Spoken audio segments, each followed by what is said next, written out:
নবীজি একবার পাহাড়ের পাদদেশে হঠাৎ ঘুমিয়ে পড়েছিলেন।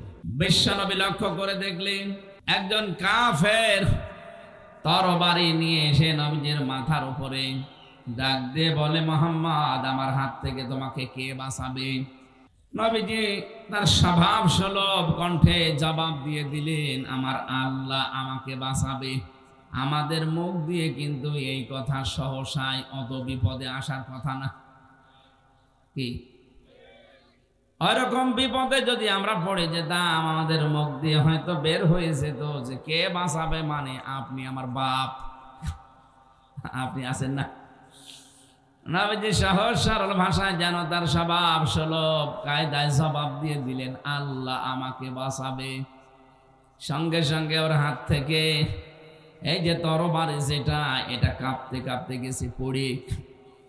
নবীজি তুলে নিলেন, ডাক দিয়ে বললেন, আল্লাহর বান্দা, আমার হাত থেকে এখন তোমাকে কে বাঁচাবে? ওই যে আমাদের মতো জবাব ও দিয়ে দিয়েছে যে আপনি। এ পৃথিবীতে যে যেই কাজে অভ্যস্ত বেশি, বিপদে পড়লে ওই নামটা আসে বেশি। আপনি চলতে ফিরতে গিয়ে দেখবেন হঠাৎ যদি হুসুটকে পড়েন, বাবার নাম বের হয়, মায়ের নাম বের হয়। কথা বলা দেখো, যে মানুষগুলো আল্লাহর জিকির নিয়ে ব্যস্ত থাকে, ওর মুখে কিন্তু বাবা মার নাম পাবেন না, দেখবেন আল্লাহর নামই এসে গেছে। তাহলে আমাদের এই সেহব্বাটা অন্তত ভিজিয়ে রাখা দরকার, বাবা মার নাম নিয়ে না, আল্লাহর। সব সময় আমি নিজে সহ আজকে আমলটা জারি করে দেবেন, যেখানেই থাকেন, চলতে ফিরতে উঠতে বসতে, শুয়ে আছেন, ঘুম আসতেছে না, নারী হোক আর পুরুষ হোক, বলবেন আস্তাগফিরুল্লাহ, আস্তাগফিরুল্লাহ। টেনশন থাকে মানুষের মাথার উপরে, বিভিন্ন টেনশন, এগুলো আমার আল্লাহ নিজের থেকে দূর করে দেয়। তাহলে আজকে থেকে সব সময় আমলটা করা যাবে না, যখন সময় পান মনে আসলেই যেন বের হয় আস্তাগফিরুল্লাহ, আস্তাগফিরুল্লাহ। ইস্তেগফারটা আল্লাহর কাছে এত দামি, এত প্রিয়।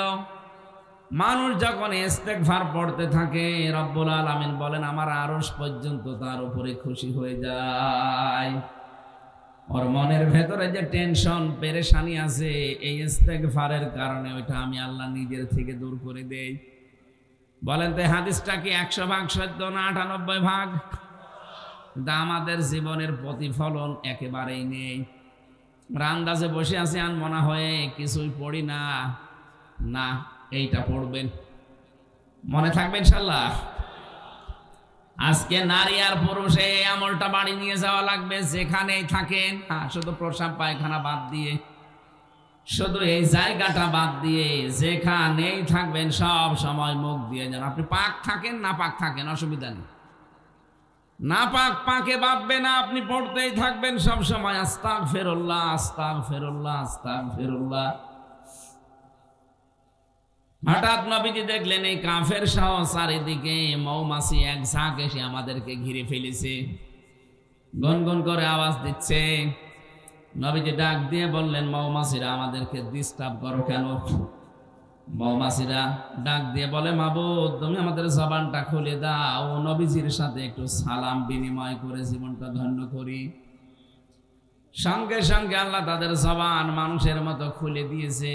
সিরাতের কিতাবে পড়েছি, নবীজির সাথে ডাক দিয়ে বলে, হে রাসূল আপনি তো গুনগুন আওয়াজ শোনেন, আপনি যখন বিপদে পড়েছিলেন আল্লাহ তো আপনাকে আগেই জানিয়েছে, আল্লাহু ইয়াসিমুকা মিনান নাস, যে আপনি যদি বিপদে পড়েন আপনাকে আল্লাহ নিজে বাঁচাবে। তার বিভিন্ন সৈন্য বাহিনী আছে, তাদেরকে দিয়ে, আমরা তার একটা সৈন্য। মৌমাছিরা বলে, হে নবী আপনি শুধু গুনগুন আওয়াজ শোনেন, আমরা তো আওয়াজ করি না, আমরা একটা কথা বলছিলাম। কি কথা? আমরা দরুদ পড়ছিলাম। আমাদের ভাষায় এটা তুসাব্বিহু লাহুস সামাওয়াতুস সাবউ ওয়াল আরশু ইলা আখিরিল আয়া। রব্বুল আলামিন বলেন তাদের ভাষা হয়তো তোমরা বোঝো না, তাসবিহুম লা তাফকাহুন, তাদের যে তাসবিহ পাঠ, জিকির, আজকার, এটা শুধু মানুষেরটা বোঝো, বাকি সৃষ্টিরটা তোমরা বোঝো না। কিন্তু দুনিয়ায় এমন কোন সৃষ্টি আমি করি না যারা আমি আল্লাহর জিকিরের অত নেই। এই যে গাছগুলো আপনি মনে করছেন নীরব হয়ে আছে, না, বিকাল বেলা দেখবেন ছায়াগুলো লম্বা করে দিয়ে আমার আল্লাহর জিকির করছে। ওদের জিকিরের ভাষায় ওই রকম। গরুগুলো রাতের বেলা যে জাগর কাটে, মনে করছি ওরা মনে হয় খাবার চিবোচ্ছে না, ওরা আল্লাহর জিকিরে আছে, ওদের ভাষায় ওই রকম। আল্লাহ আমাদেরকে যে ভাষা দিয়েছেন, আমরা যে কথা বলতে পারি, খালাকাল ইনসানা আল্লামাহুল বায়ান। রাব্বুল আলামিন বলেন, মানুষ আমি বানিয়েছি আর তাকে আমি আল্লাহ ভাষা শিখিয়েছি, কথা বলতে সে পারে। পৃথিবীর কোন সৃষ্টি মনের কথাগুলো, ভাবগুলো এভাবে আর প্রকাশ করতে পারে না। মানুষ যেহেতু পারে, তারা যেন আমি আল্লাহর নাম নিয়ে এই ভাষা শুরু করে। অথচ আমাদেরকে ভুলিয়ে দেওয়া হয় আল্লাহর নাম। আজ কত কিছুর নাম আমাদের সামনে চলে আসে, আল্লাহর নাম আমরা সহজে আনতে চাই না। আমি কিন্তু ইঙ্গিত দিলাম, আপনি বুঝেছেন কিনা এই কথা বলে দেখেন। আমাদের শিক্ষা থেকে শুরু করে আচার ব্যবহার, কথাবার্তারা, লেনদেন দেখেন, আল্লাহর পরিবর্তে অন্য কাউকে আমরা মনে হচ্ছে চাই, আশেপাশে জুড়ি রাখি। আল্লাযীনা আমানু ওয়া তাতমাইন্নু কুলুবুহুম বিযিকরিল্লাহ, আলা বিযিকরিল্লাহি তাতমাইন্নুল কুলুব।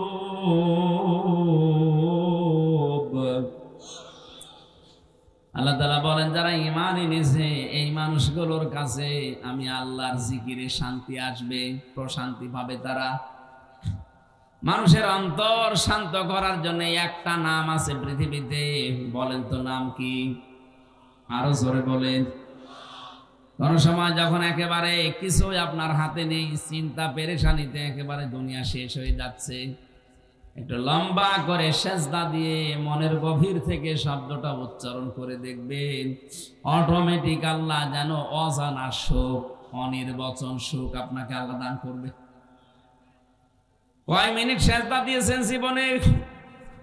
হয়তো 1-1.5 মিনিট, 2 মিনিট আপনি উঠে পড়েন, একটা লম্বা সেজদা দিয়ে দেখেন তো, আধা ঘন্টা 1 ঘন্টা পরিমাণে আপনি দেখবেন একটা অনির্বচন সুখ পাবেন, যদি আপনার অন্তর পরিষ্কার থাকে। নবীজি ডাক দিয়ে বললেন, মৌমাছিরা দরুদ পড়ছিল, এটা তোমাদের ভাষা। কি কি কারণে দরুদ পড়ছিল? এই সময় আমাদের ডিস্টার্ব হচ্ছে, এত আওয়াজ দাও। বারবার বলছিলাম যে আমাদের ডিস্টার্ব হচ্ছে, তুমি আমাদের ভাষা তো তোমরা বোঝো না, কিসের দরুদ বলো দেখি। এই কঠিন মুহূর্তে তোমাদের দরুদের দরকার কি ছিল?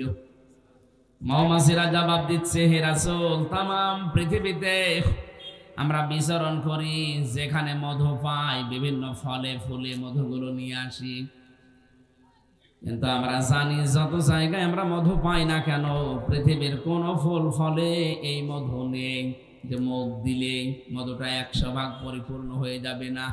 সর্বোচ্চ 10% মধু থাকে বিভিন্ন ফুলে ফলে। এটাকে 100 ভাগ করার জন্যে আমরা নিজের বাসা থেকে অনেক দূর পর্যন্ত চলে যাই। যারা আমরা কাজ করে খাই তাদেরকে শ্রমিক বলা হয়। যিনি ওই চাকের ভেতরে একেবারে মেন দায়িত্বে আছে তার নাম রানী। এরপরে যিনি রানীর কথাবার্তার মতো আমাদের কাছে খবর পৌঁছায় তার নাম পিউপা। এরপরে যিনি দায়িত্বে আছেন গেটে দারোয়ানের, তার নাম গার্ড। এই যত এলাকা থেকে মধু সংগ্রহ করে আমরা যাই চাকে, চাকে যাবার পরেই সর্বপ্রথম আমরা গার্ডের কাছে ওইটা দেখাই। গার্ড ওইটা নেওয়ার পরে পিউপার কাছে দেয়। পিউপা ওটা পরীক্ষা করার জন্য তার এই বাসার ভেতরে আধুনিক যন্ত্রগুলো আছে। আপনারা হয়তো শুধু চাক দেখেন, সূরা নাহাল নামে, মৌমাছি নামে আল্লাহ একটা সূরা নাজিল করেছেন, ওর ব্যাখ্যা এগুলো লেখা আছে। ছোট্ট ছোট্ট ওই ঘরের ভেতরে এত যন্ত্রপাতি আছে, সারা পৃথিবীর যেখান থেকেই মুখে করে মধু নিয়ে যাক, সঙ্গে সঙ্গে মধুটা আগে ওই পিউপার কাছে দেওয়া হয়।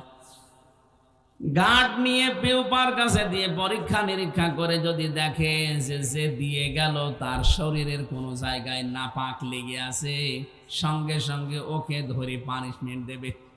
রানীর কাছে ডাক দিয়ে বলবে, রানী, আপনার এই শ্রমিক হয়তো কাজ করতে গিয়ে মধু সংগ্রহ করতে গিয়ে নিয়ে এসেছে মধু, এই যে আমি পরীক্ষা করে মাত্র 10 ভাগ মধু পেয়েছি, কিন্তু আশ্চর্যের বিষয় এর শরীরের কোন জায়গায় একটু নাপাক লেগে আছে। হ্যাঁ, এখানে শিক্ষা আছে।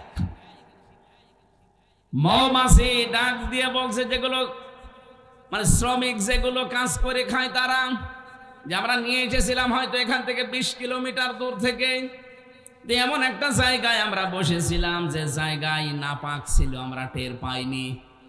পেফা যদি পরীক্ষা করে দেখে যে এর ভেতরে নাপাক ছিল, সঙ্গে সঙ্গে রানীর কাছে পৌঁছিয়ে দেয়।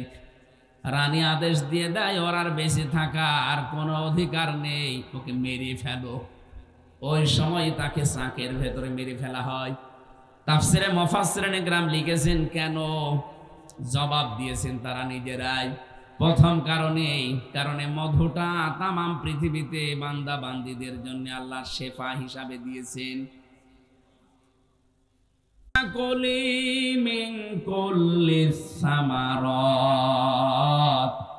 আল্লাহ পাক বলেন, যত ফল মাকড় আছে, ফল ফল আছে, এখান থেকে এরা খেয়ে খেয়ে এগুলো নিয়ে আসে।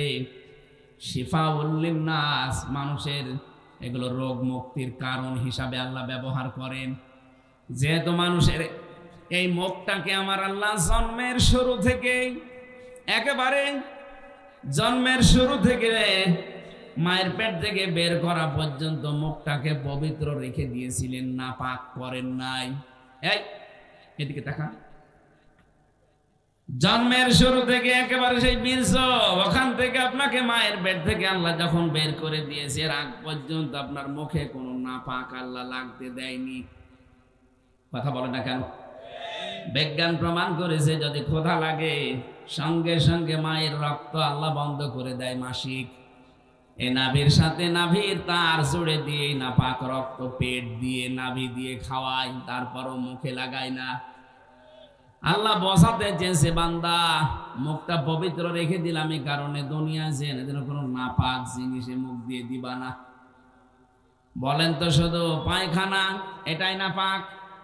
বলেন, হারাম সম্পদ উপার্জন করে ওটা দিয়ে ইলিশ মাছ কিনে খেলি, ওইটাও পায়খানার মতো নাপাক। এদেশে তো এরকম মানুষ নেই। মনে করছে আমি ইলিশ মাছ খেলাম, অথচ ওটা এতিমের টাকা আত্মসাৎ করা। সম্মানিতা মা বোন যারা এসেছেন, আপনাদের মাঝখানে আমি 1 মিনিট কথা বলছি, আপনার শক্ত হবেন আজকে থেকে। যার স্বামী, যার বাবা, যার গার্জিয়ান বৈধ বাদ দিয়ে অবৈধ কোনো ইনকামে পা বাড়াবে, আপনি তাকে শক্ত করে ধরে শিক্ষা দেবেন, বলবেন, দেখো তোমার যতটুকু ইনকাম আছে তুমি নিজেও দোয়া করো আমাদের জন্য, আমরাও করেছি, এতটুকু নিয়ে আমরা যেন সন্তুষ্ট থাকতে পারি। তাই বলে তুমি হারাম ইনকাম করে 10,000 টাকা তোমার বেতন, প্রতি মাসে 50,000 টাকা তুমি নিয়ে আসো। কোথা থেকে নিয়ে আসো আমরা জানি না, যেখান থেকে এই টাকা নিয়ে আসো না কেন, তোমার হারাম ইনকাম দিয়ে তৃপ্তি সহকারে যদি খাবার পর পেটে সন্তান আসে, ওই সন্তান আমি 10 মাস 10 দিন পেটে ধারণ করার পরে দুনিয়ার মুখ দেখাবো। তুমি কি জানো একটা সন্তান পৃথিবীতে আনতে কত কষ্ট মায়ের সহ্য করা লাগে? বিজ্ঞান জানিয়েছে মায়ের কষ্ট হয় সন্তান পেট থেকে বের করার সময় 57 ইউনিট। পৃথিবীতে যত বিষয় পাবেন, প্রতিটি বিষয় পরিমাপ করার জন্য একটা যন্ত্র পাবেন। এই যে স্টেজটাকে যদি বলে এটা মেপে দেন, এটা মাপ দেওয়ার যন্ত্র আছে না? বলেন, এটা মাপতে হলে ফিতা লাগে, গজ লাগে। কি এই যে জমিনটাকেও যদি মাপতে বলে, এই জমিটা মেপে দেন, এর জন্য চেন আছে, ফিতা আছে। এখন যদি বলেন এই যে এইটা আপনি দাড়ি পাল্লায় তুলে দেন, মাপতে পারবেন? পৃথিবীর প্রতিটি জিনিস পরিমাপ করার যেহেতু যন্ত্র আছে, বিজ্ঞান মানুষের কষ্ট পরিমাপ করার জন্য একটা যন্ত্র বের করেছে, তার নাম, ওটা ইউনিট দিয়ে মাপা হয়। আমরা যারা পুরুষ মানুষ দুনিয়ায় আছি, যত শক্তিশালী পুরুষ হন না কেন, যত শক্তিশালী পুরুষ হয় পৃথিবীতে, সর্বোচ্চ 45 ইউনিটের বেশি কষ্ট সহ্য করতে পারবেন না। 45 ইউনিটের পরে আপনি মরে যাবেন যদি কষ্ট দেওয়া হয়। কিন্তু বিজ্ঞান বলছে একটা মা তার সন্তানকে দুনিয়ার মুখ দেখাতে গিয়ে যদি নরমালে ডেলিভারি করতে চায় 57 ইউনিট কষ্ট সহ্য করা লাগে। সম্মানিত মা বোনের, আপনি শক্ত হয়ে বলবেন, দেখো এত কষ্ট করে 10 মাস 10 দিন তোলার বস্তার মতো আমি এর বহন করব পেটে। 57 ইউনিট কষ্ট সহ্য করে প্রায় 32 বার মানুষ মারা গেলে যত কষ্ট হয় একটা সন্তান নিয়ে আসতে ওই রকম কষ্ট হয়। তা আমি এত কষ্ট সহ্য করে একটা সন্তানকে দুনিয়ায় নিয়ে আসবো, আর তুমি হারাম ইনকাম করে নিয়ে এসে আমারে খাওয়াবে, পেটের ওইটা তো জন্মগত ভাবে হারামখোর হবে। বলেন, জন্মগত ভাবে হারামখোর হবে না? আপনার হারামখোর সন্তান আমি পেটে নিতে পারবো না, দরকার আপনি আমারে বাদ দিয়ে দেন। এরকম মহিলা আছে না? ওরা আরো উদ্বুদ্ধ করে যে জলেখার বাবা তোমার মতো চাকরি করে, তার বাম হাতের ইনকাম দেখো না, তুমি ছাতা কি করো, তোমার কি বাম হাত নেই?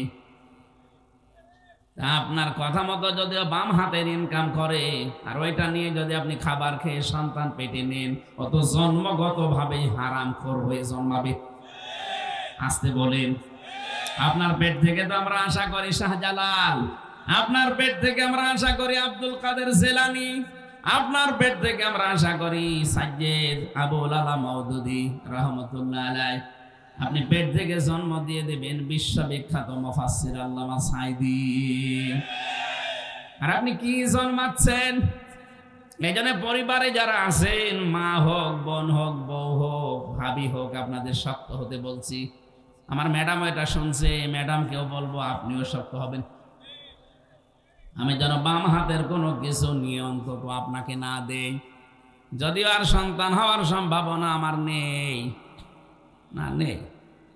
আমার 3টা মেয়ে, ডাক্তার রে শেষেরটার বেলায়, ম্যাডাম তো আইসিইউতে ছিল, বাচ্চাটাও ছিল লাইফ সাপোর্টে। ডাক্তার আমাকে ডাক দিয়ে বলছে আপনার মেয়ে নেবেন না স্ত্রী নেবেন, যে কোনো একটা বাঁচবে। অথচ এর আগে আমার 2টা মেয়ে অলরেডি আছে। চিন্তা করলাম কয়েক মিনিট যে এখন কি করি। মেয়ে যদি বাঁচাতে চায়, বউ যদি মরে যায়, ছাতা বিয়ে নাই আর একটা করা যাবে, কিন্তু এদের এই 3জনকে এখন দেখবে কি? কয়েক মিনিট বললাম ঠিক আছে ডাক্তার সাহেব, ভেতরেও তো চলছিল অপারেশন, ঠিক আছে কয়েক মিনিট সময় দিন। ভেবে চিনতে বললাম না, আপনার 2টায় বাঁচানো লাগবে। ওনারা শেষ পর্যন্ত আমারে বলছে 2টা বাঁচাতে পারি, কিন্তু সামনে আর কোনোদিন আপনার সন্তান হবে না, ওটা কেটে ফেলে দেওয়া লাগবে। দেন, আমার 3 মেয়ে যথেষ্ট আর লাগবে।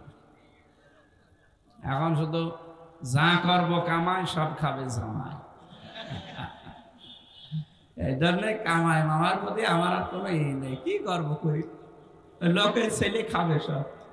সাথে আমি আর কয়দিন, যে কয়েকদিন বাঁচবো কামাই জামাই করে খেয়ে যাবো, লোকের ছেলে পাই পাক না পাই না।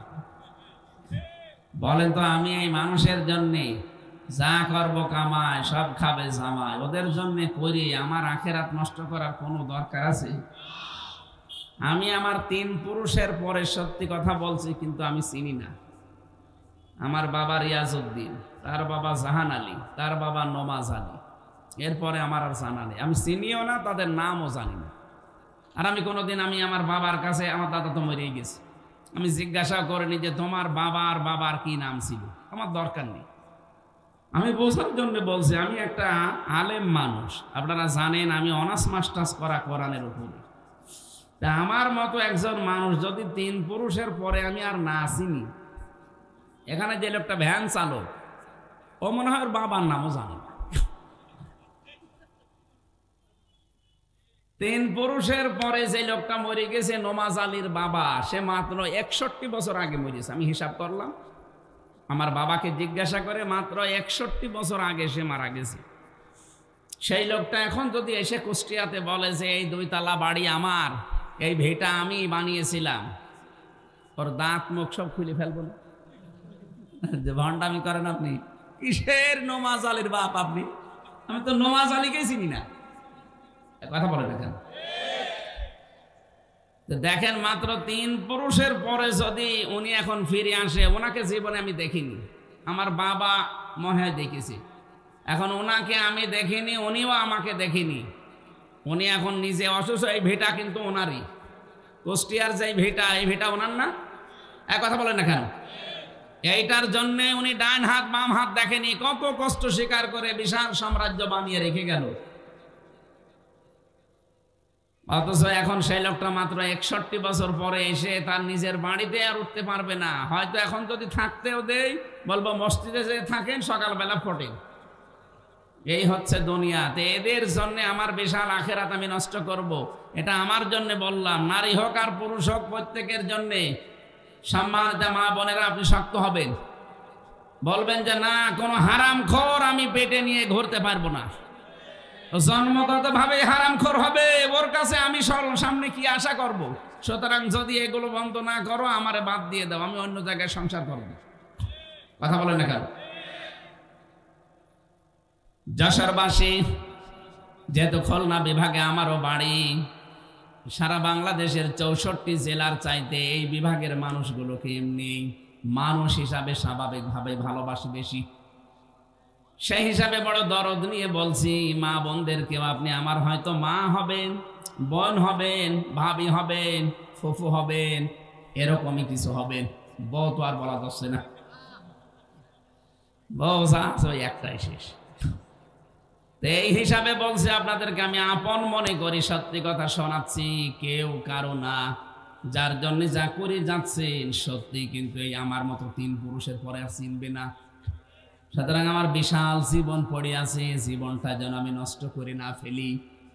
কোরআনের সামারাইজ বক্তব্য কিন্তু এটাই, ওয়ামাল হায়াতুদ দুনিয়া ইল্লা মাতাউল গুরুর। বলেন আল্লাহু আকবার। রাব্বুল আলামিন জানিয়েছেন, হে পৃথিবীর মানুষেরা, বারবার আয়াতটা আমি কোরআনে পেয়েছি, দুনিয়ার জীবন কিন্তু ধোঁকা। কে বলছে? বলেন বলেন। যে কথাটা তুলেছিলাম এ পর্যন্ত বলার জন্য, একটা মা এত কষ্ট সহ্য করছে যে সন্তানের জন্য, এই সন্তানটা পৃথিবীতে আনতে যদি তার 57 ইউনিট কষ্ট সহ্য করা লাগে, যেটা 32 বার মরণের যন্ত্রণার সমান, সেই মা কোন কারণে এখন আপনার হারাম ইনকাম মেনে নেবে? এই জন্য আমরা যারা পুরুষ মানুষ আছি, আমাদেরও হেফাজত হওয়া লাগবে। এই মুহূর্তে আমাদের সংশোধনের সময়। সম্মানিত ভাইরা, সম্মানিত মা বোনেরা, মৌমাছিটা কিন্তু এই কথাই জানাতে চেয়েছে যে আমরা যদি কোনো নাপাক জিনিস মুখে করে নিয়ে আসি, অবশ্যই আমরা মুখে নাপাক জিনিস নিয়ে আসি না, মুখে নিয়ে আসি আমাদের মধু, আর পায়ের সাথে থাকে আমাদের হয়তো কোনো নাপাক জায়গায় যদি বসে যায়, সঙ্গে সঙ্গে রানীর অর্ডার মতো আমাদেরকে আর বাঁচতে দেয় না। সে জানিয়ে দেয় যে এই মধু আল্লাহর বান্দারা খাবে, শেফার কারণে মুখ দিয়ে মানুষকে দিয়ে খায়। বলেন বলেন। তাদের শেফার কারণে আল্লাহ মুখ দিয়ে খাওয়ানোর ব্যবস্থা করেছে। এই মধু আমাদের মাধ্যমে এটা উপার্জন হয়, ব্যবস্থা হয়। আর তুই নাপাক জায়গায় বসলি কোন কারণে? ধরার বেঁচে থাকার কোনো অধিকার নেই, তখন তাকে মেরে ফেলে। তখন মৌমাছিরা নবীজি গান জানিয়েছিল, হে রাসূল, আপনাকে আমি আশ্চর্য একটা কথা শোনাই। আমরা যে গুনগুন করছিলাম, কেন জানেন? এই মনে আছে আপনাদের কেন গুনগুন করছিলাম আপনারা জানেন?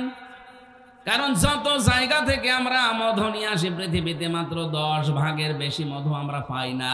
কিন্তু 100 ভাগ না হলে ওই পিউপা ওই গার্ডের মাধ্যমে নেবেও না, চাকে রাখতেও দেবে না, সারা জীবন মুখে করে বহন করা লাগবে। নবীজি বললেন, তাহলে করো কি এগুলো? মৌমাছিরা ওই সময় জবাব দিয়েছে, হে রাসূল, আমরা এই 10 ভাগ মধু দুনিয়ার যেখান থেকে নিয়ে আসি না কেন, আসার পরেই নিজের চাকের সামনে দাঁড়িয়ে এই মধুটা মুখে নিয়ে তো আপনার নামে 10 বার দরুদ পড়ি, 10 বার আপনার নামে সাল্লাল্লাহু আলাইহি ওয়াসাল্লাম, সাল্লাল্লাহু আলাইহি ওয়াসাল্লাম। এটা আমাদের ভাষা, কিন্তু ওদের ভাষা হয়তো আলাদা, যেটা আমরা বুঝি না। এই যে ঘাসের ভাষা বুঝলাম না, গাছের ভাষা কি? তারাও জিকির করছে কিন্তু লম্বা করে ছায়া দিয়ে। গরু জিকির করছে ছাগল কেটে, পৃথিবীতে এমন কোন জীব নেই, এমন কোন প্রাণী নেই যার ভেতরে আল্লাহর জিকির নেই। আর যতক্ষণ শুকিয়ে না যায়, যদি শুকিয়ে যায় তখন জিকির বন্ধ করে দেয়।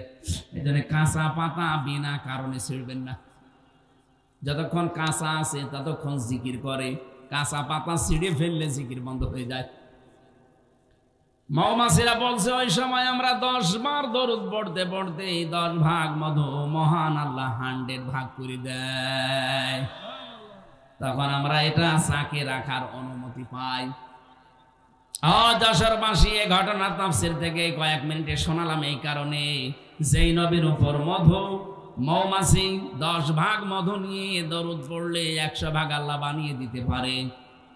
আমরা যদি নবীর আদর্শ একেবারে জন্ম থেকে মরণ পর্যন্ত সব বাদ দিয়ে মেনে নিতে পারি, এই দেশে 100 ভাগ আল্লাহর শান্তি কায়েম হবে ইনশাআল্লাহ। আজকের আমার তেলাওয়াতকৃত আয়াতের সাবজেক্ট হচ্ছে আমাদের নবী ইব্রাহিম আলাইহিস সালাম, যিনি জাতির পিতা। তাকে আল্লাহ জীবনে 50টা পরীক্ষা করেছিলেন। আমি এই জন্য শোনাচ্ছি কারণ আমরা ইব্রাহিমের সন্তান। কথা বলেন না কেন? আমাদের জাতি হিসাবে মুসলিম জাতির পিতাকে আরো জোরে, পিতা যদি 50টা পরীক্ষা দেয়, সন্তানের উপর তো অন্তত 5টা পরীক্ষা আসবে, আসবে না? 50টা পরীক্ষা তিনি দিয়েছিলেন। সূরা বাকারা 124 নম্বর আয়াতে আল্লাহ দলিল দিচ্ছেন, ওয়াইযিবতালা ইব্রাহিমা রাব্বুহু বিকালিমাতিন ফাআতাম্মাহুন্না। স্মরণ করো হে নবী, আপনি ওই সময়ের কথা যখন আমার নবী ইব্রাহিমকে আমি কয়েকটা কালেমার দ্বারা পরীক্ষা করেছিলাম। এখানে কালেমা মানে কয়েকটা বিষয়। যতগুলো বিষয় পরীক্ষাটাকে করেছি, আমার ইব্রাহিম প্রতিটি পরীক্ষায় পাশ করেছে। জোরে বলেন আল্লাহু আকবার। আমরা এমন বাবার সন্তান যে বাবার সন্তানদের জীবনে কোনো ফেল নেই। কথা বলে না কেন? সুতরাং সামনে যত কঠিন পরিস্থিতি আসুক, ইব্রাহিমকে যারা জাতির পিতা মেনে নিয়েছেন, দুনিয়ায় একদিকে চলে যাবে যেন ফেল না হয়। সেই সময় কিন্তু সামনে আসতে পারে। এই কথা বলেন, উনি 50টা পরীক্ষা দিলেন, আমাদের 10টাও যদি না হয় তো কেমন সন্তান আমরা? আল্লাহ পাক বলেন, ক্বালা ইন্নী জাইলুকা লিন-নাসি ইমামা। হযরত ইব্রাহিম যখন প্রতিটি পরীক্ষায় পাশ করেছে, আমি আল্লাহ খুশি হয়ে তাকে জাতির ইমাম বানিয়ে দিলাম। এখানে জাতি মানে শুধু মুসলমান না, লিন-নাসি ইমামা, মানুষ পদবাচ্চে যারা বিবেচিত সবার জন্য আমি আল্লাহ তাকে নেতা বানিয়ে দিলাম। হযরত ইব্রাহিম ওই সময় প্রশ্ন করে, রাজনীতির গন্ধ না খুঁজে আপনি কোরআন থেকে মিলান। ওই সময় হযরত ইব্রাহিম প্রশ্ন করেছিলেন, ক্বালা ওয়া মিন যুররিয়াতি, হে আল্লাহ, এই যে নেতৃত্ব দেওয়া, রাজনীতি করা, এটা কি শুধু আমি একাই পেলাম, নাকি আমার উম্মত যারা হবে, আমার সন্তানাদি যারা দুনিয়ায় আসবে কিয়ামত পর্যন্ত, তারাও কি এই দায়িত্ব নিতে পারবে? আল্লাহ পারে পরে পরের শব্দে সাফ জবাব দিয়েছেন, ক্বালা লা ইয়ানালু আহদিজ জালিমিন। ইয়ানালু এটা মুজারে, বর্তমান ভবিষ্যৎ, প্রেজেন্ট ফিউচার। আল্লাহ বলেন, ইব্রাহিম সাফ কথা, আমার তোমার সন্তান আদি কিয়ামত পর্যন্ত যারা আসবে দুনিয়ায়, তারাও নেতৃত্ব দিতে পারবে, তারা নেতা হতে পারবে, তারা জনগণের উপরে দায়িত্বশীল হতে পারবে, কিন্তু যারা জালেম তাদের জন্য আমার কোনো অঙ্গীকার নেই। এই আয়াত দিয়ে প্রমাণ হয়, আমি যত তাফসীর পড়েছি সব মুফাসসির বলেছেন জালেমদের জন্য রাজনীতি করা হারাম। অথচ বড় বড় জালেম ছিল রাজনীতিবিদ এই দেশে। বলেন, যে যত বেশি জনগণের উপরে জুলুম করেছে সে তত বড় দায়িত্ব পেয়েছে। আগামীতে এইটা আর হবে না। কে কথা বলেন না কেন? আগামীতে এই সুযোগ আর পাবেন না। আমেরিকার সিস্টেমে নির্বাচন হচ্ছে বাংলাদেশের সামনে, যে যতটুকু সংখ্যা গরিষ্ঠতা পাবে সে সংসদে অতটুকু কথা বলতে পারবে। তখন একা একা আর মস্তানি করার সব আপনার মিটে যাবে। আমেরিকার কিন্তু সিস্টেম এইটা, আমি বিশ্বের বহু দেশে ছোট বয়সে গিয়েছি, সিঙ্গাপুর, মালয়েশিয়া, থাইল্যান্ড, ইন্দোনেশিয়া, এরপরে মালদ্বীপ, বাহরাইন, সৌদি আরব, ভারত, যতগুলো রাষ্ট্র ঘুরলাম, এই দেশের মতো এত নোংরা রাজনীতি আমি পাইনি। কত দিন দিন সেখানে থাকতাম, 1 মাস, 1.5 মাস, 2 মাস করে ঘুরে আসতাম। কই এত নোংরা রাজনীতি তো ওই সমস্ত দেশে আমি পেলাম না। আমাদের দেশটাও মডেল হয়ে দাঁড়াবে। আমেরিকায় যেটা চলছে ওটা আমার মনে হয় সামনে চলে আসতেছে। এখন দেখছেন না, এদেশের সবাই কিন্তু বাইরে, হাসিনা দিল্লিতে, কথা বলছেন না কেন, খালেদা কানাডায়, জামাতের আমির আছে কুয়েতে, কাতারে। এদেশের যারা হাল ধরবে একটাও নেই। ওনারা কি, অনেকে মনে করেছে চিকিৎসার জন্য গেছে, একজন গেছে পালিয়ে, আর একজন গেছে কি কাজে, না সব কাজে গেছে, সবগুলোই কাজে আছে, এক একটা নাম নিয়ে গেছে। বাস্তবতা হয়তো আপনারা জানেন না, ভেতরের খবর আমি গোয়েন্দাদের সাথে খবর রাখি, আমি দেখেছি সর্বোচ্চ দায়িত্বে যারা আছে দেশের গোয়েন্দা, ওনারা সেদিন বলছিল যে হামজা ভাই, আমরা শুধু আগস্টের 5 তারিখের পর থেকে দেখতেছি যে কে কে কাজ কেমন কি করে। যেহেতু সামনে আমেরিকার মতো ওই সিস্টেমে যদি নির্বাচন হয়, তাহলে যে যত বেশি সংখ্যাগরিষ্ঠতা পাবে, সিট পাবে, সে সংসদে ওই রকম ভূমিকা রাখতে পারবে। সেই হিসাবে আমরা দেখতেছি এই দেশে মানুষের আচরণ কারটা কেমন। অনেকেই কিন্তু 5 তারিখের পর থেকে বাবা শাহজালাল সব হালাল বলে লেগে পড়েছে। সেদিন শুনলাম নারায়ণগঞ্জের বন্দরে রাত 12:30টার পরে উনি চাঁদা চাইতে গেছে, পরের দিন পুলিশে ধরেছে, বলছে আমি 12:30টার পরে রাত্রে গেলাম, আপনারা টের পেলেন কি করি? আরে বেটা, এই যে গত পরশুদিন জামালপুরে গরু চুরি করে ভড়ি ভোজ করিস, সে যারাই করুক করেছে, তো ওনারা বলছে আমরা রাতের বেলায় কাজ করলাম, তখন রাত 12:30 1টা বাজে, কেউ তো জেগে নেই, আপনারা টের পেলেন কি করে? আমি একটা গোপন কথা ফাঁস করে দিচ্ছি, যেহেতু আমি ছিলাম নিচে, আমি দেখেছি রিমান্ডে আমি 10 দিন মাটির নিচে ছিলাম। আমি ফাঁসির কন্ডেম সেলের ভেতরে 3 বছর একাধারে যোগাযোগ বিচ্ছিন্ন ছিলাম, আমি অনেক কিছু জানি।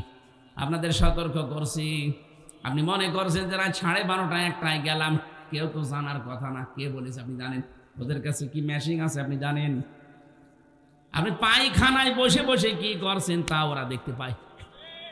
হ্যাঁ, এত উন্নত মেশিন এই বাংলাদেশে 56,000 বর্গ মাইল ওদের হাতের তালুর ভেতরে।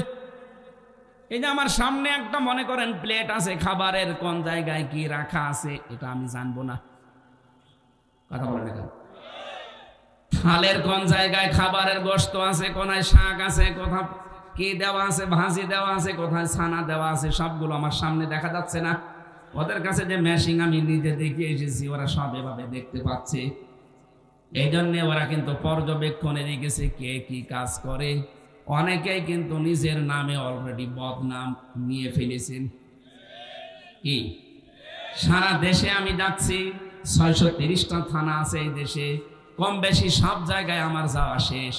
আপনারা নিজেদের পায়ে নিজে কোড়াল মেরেন না, আপনারাও মজলুম, আমি জানি আপনারাও মজলুম দল। আমার সাথে বিএনপির কত মানুষ ছিল আমি দেখেছি, এক একজনের নামে 313টা পর্যন্ত মামলা পেয়েছি। একজন বিএনপির নেতার নাম শুনলাম, তিনি আমার পাশে ছিলেন, তার মামলা 556টা।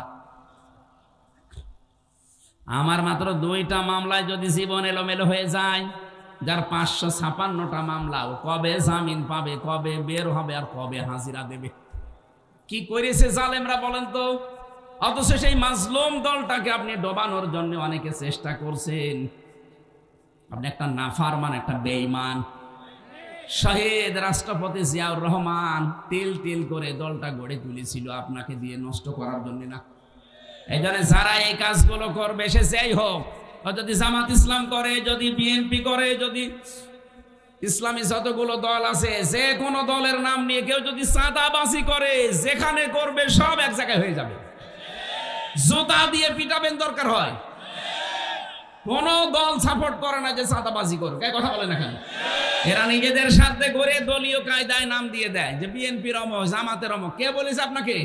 তারেক রহমান সরাসরি ঘোষণা দিয়েছে চাঁদাবাজ দুর্নীতিবাজ কাউকে ধরতে পারলে সরাসরি পিটিয়ে পুলিশে দিয়ে দেবে। কোন বাবা বাঁচাবে আপনাকে? কত মানুষ তো যায়, যশোরে যান, 4 দেওয়ালের মাঝে পড়ে আছে। একবার যদি আপনাকে ওই জায়গায় দেয় না, কোন বাপ খবর নেবে না। এই যে পাশের জেলা খুলনা, বিশ্বজিৎকে যারা হত্যা করেছিল, ওর একটা ছেলে আমার সাথে ছিল, শাওন। ও মার্ডার মামলার আসামি, এই হিসাবে ওর ফাঁসির রায় ছিল। এখন যাবজ্জীবন দিয়েছে, 30 বছর জেল খাটবে। মাঝে মাঝে আমার ওই কন্ডেম ছেলে এসে বলতো, ভাই ভুল করে ফেলেছি। ছেলেটা আমারে বারবার বলছিল যে কিসের জামাত, কিসের শিবির, আমি তো মুসলমানই না। আপনি যদি বিশ্বাস না করেন আমার জিনিসপত্র দেখেন। তারপরও আমরা মানি না, ওকে কোপের ওপরে কোপ দিয়ে শেষ করে দিয়েছি। কিন্তু এখন কি হলো, আমার মা বাবা এখন আমার আর খবর নেয় না। আমার যাদের কথা মতো এই কাজ করেছিলাম আবেগে, তারাও এখন আর খোঁজ নেয় না।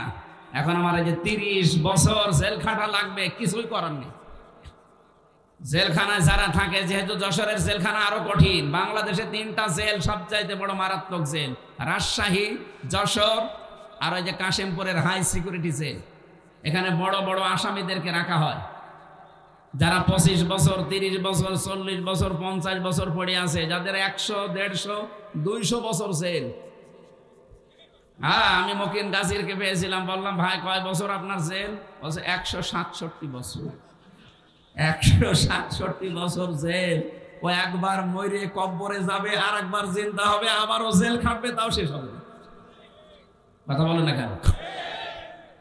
একজনের জেল শুনেছিলাম 250 বছর, ওই যেটা মরে গেল শাহজাহান জল্লাদ। ওর প্রথম দিন যে আমি পেয়েছিলাম ঢাকার এই কেন্দ্রীয় কারাগার, এত বড় বড় মোষ, জল্লাদ তো জল্লাদের মতোই। প্রথমে এসে আমার সালাম দিয়ে বলছো, হুজুর এর ভেতরে তো অনেক টিভি আছে, এখানে ওই যে মেমোরি কার্ডে ওয়াজ ভরে নিয়ে এসে আমাদেরকে শোনানো হয়।